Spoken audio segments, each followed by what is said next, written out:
Chega a 11% a evasão no ensino médio em Santa Catarina. Por que esse jovem está deixando de frequentar a sala de aula? É a nossa proposta hoje aqui em Conversas Cruzadas dessa noite. Bom, eu fiz a seguinte provocação.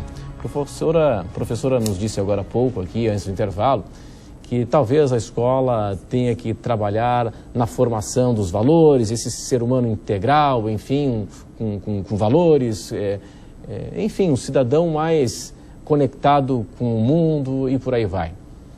E a minha provocação foi no seguinte sentido, professor. Uma escola que não consegue fazer o básico, que não consegue fazer com que a maioria dos alunos consiga realizar operações matemáticas das mais simples e tampouco interpretar textos simples também. Vai conseguir formar esse cidadão? Será que ela não deveria focar em fazer o básico primeiro?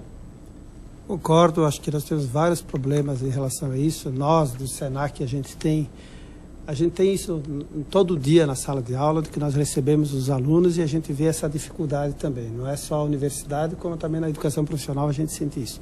Problema com interpretação, matemática básica, a gente faz uma série de atividades correlatas, paralelas, para poder melhorar um pouco o desempenho disso. Então, eu acho que esse é um problema de foco mesmo. A gente vai ter que tomar algumas decisões estruturais na educação. Nós temos problemas de interpretação e de leitura, que talvez venha lá desde o ensino fundamental, e essa estrutura ela está se repetindo e a gente não está conseguindo interferir nisso. Nós temos, o Senac faz alguns trabalhos em alguns municípios, de planos de educação, trabalho de capacitação nos municípios, e eu acho que é um problema estrutural do país. Nós temos descentralizado todo o currículo para o município, no ensino fundamental. No ensino médio nós temos o Estado, que está em alguns municípios, e o federal trabalhando no ensino superior. Quando você tem essa fragmentação de municípios trabalhar o ensino fundamental, e às vezes a gente sabe que são políticas diferentes, partidos políticos diferentes, são caras diferentes, formas diferentes de trabalhar. Talvez o Chile é o contrário, O Chile tem o ensino fundamental e o ensino médio instituído pela União e o ensino privado trabalha. Então, eu acho que a gente precisava discutir mais o modelo educacional brasileiro. Nós não estamos tendo sucesso e não está se levando a fundo realmente para solucionar o problema. Ninguém está trabalhando esse problema da educação. Claro. Então, eu acho que isso é um problema sério. Claro, obrigado. Eu penso assim, que para a formação integral do sujeito, antes de mais nada, precisa de um bom currículo. Ah, pois bem. De um bom currículo, tá? E está existindo, assim, ocorrendo um movimento no Brasil, que é a construção do documento Base Nacional Comum. Inclusive vai ser discutido no evento agora. Vai ser debatido em ampla escala a questão da base nacional comum. Isso. Então isso é um dos temas principais do... Como é que a base nacional comum tem alguma coisa a ver com o Plano Nacional de Educação ou não? Tem relação, lá, porque uma das ações previstas no plano é a construção desse documento Base Nacional Comum até junho de 2016. Está previsto lá no Plano Nacional, tá? Então, o que está acontecendo? 116 especialistas estão construindo desde junho esse documento preliminar, uma versão preliminar, até setembro. Então, na próxima semana, dia 16, penso que é a próxima semana, será lançado o documento.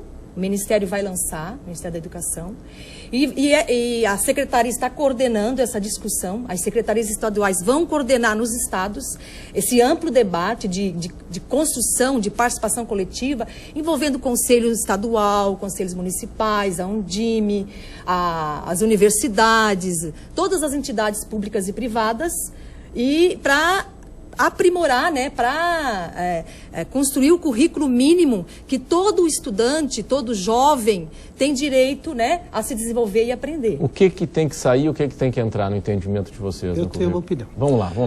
Eu vejo que tem uma mudança que tem que ser feita muito grande na questão da contextualização do ensino. Não dá para a gente ficar apenas na sala de aula, o professor passando teoria e conhecimento, sem uma contextualização, levar para a prática. Nós temos vários exemplos onde que está se construindo as semanas de ciência, por exemplo, é um sucesso. Por quê? Porque o aluno, primeiro, ele precisa ter o contexto. Sai do abstrato, né? Sai do abstrato, né? Precisa ter o abstrato, mas talvez a gente primeiro vá para a prática e depois para a teoria. Ou o inverso. Isso depende muito, né, do conteúdo que você vai querer que realmente aprenda. Então, eu acho que essa é uma mudança que tem que ser feita. Uma contextualização maior daquele conhecimento que está sendo aplicado.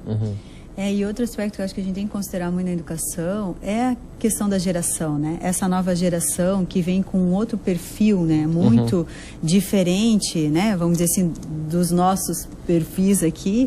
E eu acho que isso também está se esquecendo. Eu acho que tem que buscar aí uma nova forma que as organizações também, hoje, né? Um grande desafio isso, né? está sendo difícil, né? Que é a geração Y, que tanto a gente fala, e a geração Z, que já está chegando, que já, né? Vamos dizer assim, já está já é uma realidade. Então, nós temos que pensar em outros formatos, né, de como educar e de tornar realmente esse ensino atrativo para que esses jovens e essas crianças realmente se interessem, né, pela educação. E, claro, e isso vai refletir diretamente nas organizações, né, não tem como ser diferente. Agora, então, precisa ter um outro olhar, né? Pois é. Agora, o básico, imagino, que é a relação aluno-professor. É o professor bem capacitado, motivado, valorizado.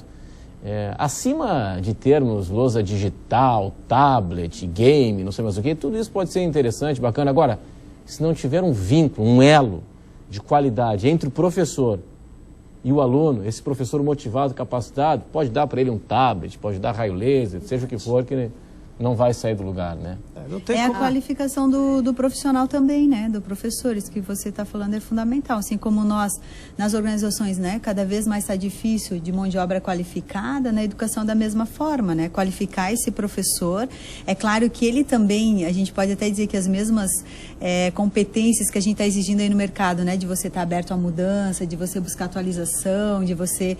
o professor também precisa buscar isso, porque é uma mudança, na verdade, você precisa de uma mudança cultural, uma mudança de paradigma, né? Que o professor também vai precisar se olhar, além de, claro, ter mais qualificação e, ao mesmo tempo, também valorizar mais, né, essa profissão, que eu acho que isso a gente não Renato, precisa... tem um pensador que ele fala, Pedro Dema, ele fala o seguinte, eu estava comentando com os colegas, nós temos que extinguir com a aula. Enquanto a gente... É um pensamento um pouco errado, mas como a aula? A aula do jeito que ele está hoje. Sim. Nós temos que mudar. A aula, do jeito que está hoje, o aluno não suporta mais ficar ouvindo apenas o professor falar. Pois é. E a aula, como está hoje, é uma aula tradicional. O currículo é fragmentado, sem as conexões entre as etapas da educação básica, né? Então, é por isso que nós colocamos essa questão de criar a cultura da integralidade, da formação integral, porque hoje ainda não acontece na prática pedagógica, né? Então, nós temos uma proposta curricular que prevê essa questão do percurso formativo, né, da superação da fragmentação, da integração, do trabalho por áreas de conhecimento e não por disciplinas. Pois é, agora... Né? Essa borragem entre as disciplinas. Então, isso tudo é o que está sendo construído, né? Construído e nós vamos efetivando, né, a partir do momento que exista a formação continuada e uma boa gestão escolar. Eu também acho que o tripé, né? Gestão escolar, professor motivado e capacitado e o currículo. Os três são tripé necessários para nós diminuirmos essa evasão, esse abandono. Na realidade... Não só no ensino médio, mas na educação básica. Na realidade, eu acho que tudo isso são grandes desafios, mas quando você pensa em cada situação, todas elas são relevantes, elas precisam ser profundamente debatidas, mas eu acho que a gente não consegue sair disso se nós não conseguirmos envolver toda a sociedade. Então, a sociedade em si, ela precisa ser mais cobrada para a responsabilidade dela nesse processo de debate, na construção do que seria a educação adequada para o Brasil. Você está falando uma coisa que toda a formatura que eu participo do SENAC, eu cobro e eu posiciono o papel dos pais, né? Eu vejo assim, que os pais têm um papel importantíssimo na educação dos filhos. Se o pai, ele não realmente fizer aquela linha de horizonte para saber onde o filho vai chegar e onde que ele quer que o filho ande e que ele acompanhe, o filho vai se perder no caminho, porque ele não tem a maturidade suficiente às vezes. Então, assim, os pais, quando você fala de sociedade, eu chamaria atenção muito para que os pais realmente assumissem o papel de educadores, que eles também são, né? Porque esse é um papel importantíssimo para trazer o filho no caminho certo, para cobrar, para impor alguns limites, porque senão nós não vamos conseguir sair disso. Nós temos um papel da sociedade, tem um papel do governo, tem um papel da família, que é muito importante, né, na condução dessa educação, para não ocorrer os desvios, né? Porque a sociedade hoje, para se desviar, é muito fácil. Convivendo, atuando nesse segmento já há algum tempo, o que a gente observa é que existe muito debate, muito se trata disso num âmbito mais acadêmico, num âmbito mais político. E eu vejo que a sociedade ela está um pouco alheia a esse debate, quando na realidade ela é a principal beneficiada desse universo de ações de onde se quer chegar. Então, o nosso trabalho é, efetivamente, envolver a sociedade. O que a sociedade quer como futuro para a educação. E muito se tem feito de positivo e nem tanta coisa de positivo. Então, como encontrar o equilíbrio partindo de uma cobrança da sociedade para isso? Sabe que eu me lembro de uma pesquisa que eu tive contato há um tempinho atrás, dando conta do seguinte. Já falei aqui isso inúmeras vezes, até na outra ocasião que eu estava apresentando Conversas Cruzadas. E vou falar de novo agora. Foi feita uma pesquisa com os pais das escolas no ensino público do Brasil, educação básica, ensino médio, enfim. E qual é a sua opinião? Uma pesquisa de opinião para saber se os pais aprovavam a escola. E deu ampla maioria de aprovação, quase 80% de aprovação.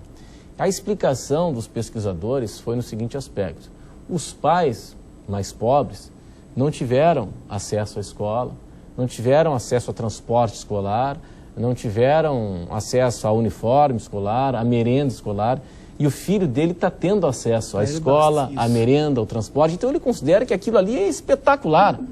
Com certeza. Quer dizer, o próximo passo seria a qualificação daquilo que é feito dentro da sala de aula. O mundo está passando por grandes transformações e eu acho que a educação precisa estar preparada para atender essas transformações, esses novos paradigmas que estão se construindo. Então, a nossa intenção é chamar a sociedade para esse conjunto de debate, né? E cobrar também de quem tem que se cobrar, né? Não resta a menor dúvida. Sem cobrança da sociedade, né? O governante ele age de acordo com a torcida. Exatamente. Se a torcida não cobra, não tem mudança, né? Bom, nós vamos fazer o seguinte, nós vamos para o intervalo e eu queria propor o seguinte debate para daqui a pouco. Como é que está a questão da disciplina dentro da sala de aula hoje? De que forma, o quanto que professor, é importante a disciplina para o ambiente do trabalho depois? Se isso, de repente, não é importante dentro da sala de aula, que ele vai levar depois para o ambiente do trabalho, para respeitar a disciplina, para ser resiliente, enfim, né? Para suportar a pressão e a adversidade. Nós vamos para o intervalo e em instantes estaremos aqui de volta.